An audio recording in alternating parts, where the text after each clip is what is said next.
You're floating in the silent darkness of space, drifting closer and closer toward the most mysterious object in the universe, a black hole. No light escapes it. No information returns from it. And today, we're going to answer the ultimate question. What would actually happen if you fell into a black hole? This is Ionized Iguana, and welcome back to another roller coaster ride with us. What is a black hole, really? A black hole isn't a thing in the usual sense. It's a region of space where gravity is so strong that space and time themselves become warped. At the center is a point of infinite density called the singularity, surrounded by the event horizon, a boundary where escape becomes impossible. If you cross the event horizon, even light can't get out, or that's what we think. But before you get there, some very strange things happen.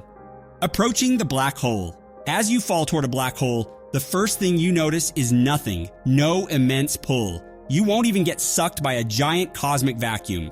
You simply drift closer.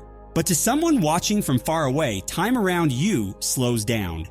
Your movements become sluggish, and your voice would deepen if the person can hear you at all. Your entire body appears to freeze in time just above the event horizon. To them, you never fall in. However, from your perspective, time continues as normal. This is the first big clue. Black holes mess with time itself. Once you get close enough, gravity becomes uneven. Your feet are closer to the black hole than your head, so they feel more gravitational pull. This effect is called spaghettification. Your body begins to stretch, slowly at first, then violently. If the black hole is small, this stretching will tear you apart long before the event horizon. It's instant, painless, and scientifically brutal. But if it's a supermassive black hole, like the one in the center of our galaxy, something surprising happens. The tidal forces are actually weak at the event horizon. You wouldn't feel a thing when you cross. No stretching, no ripping. You'd simply fall in, without noticing anything strange. That's why falling into a large black hole is far more interesting. Crossing the event horizon. Once you cross the event horizon, your future becomes locked in.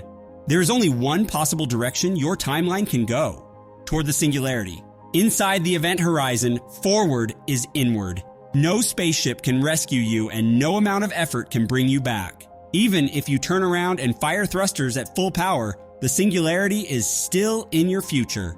What you'd actually see. Your view becomes surreal. Behind you, the entire universe shrinks into a shrinking circle of light. Around you, space-time warps, twisting stars into streaks. The sky becomes brighter, then darker, then distorted. As you fall deeper, the light from the outside universe becomes blue-shifted and extremely bright. Eventually, it becomes pure radiation. Your eyes won't be able to handle it. Your body can't withstand it. Still, you'd continue falling, approaching the singularity. As you approach the center, the tidal forces rise sharply. Atoms themselves stretch. Molecules rip apart. Your body becomes a long, thin stream of particles. Physics, as we know it, breaks down. As general relativity predicts, you'd be totally destroyed. But according to quantum mechanics, your information may not be destroyed, but somehow encoded on the event horizon. This is the black hole information paradox, one of the biggest unsolved mysteries in physics. What actually happens to you? The truth is, well, obviously, we don't know. There are too many theories, like you'd be destroyed completely, or you might travel to another existence or realm, or that you would enter a completely new universe. But at the end, it's all just speculation. Black holes are the universe's most terrifying mysteries. They make us realize how tiny and naive creatures we are compared to it. If you enjoyed this video on the strangest destination in the universe, don't forget to like, subscribe, and join us for more science here on Ionized Iguana.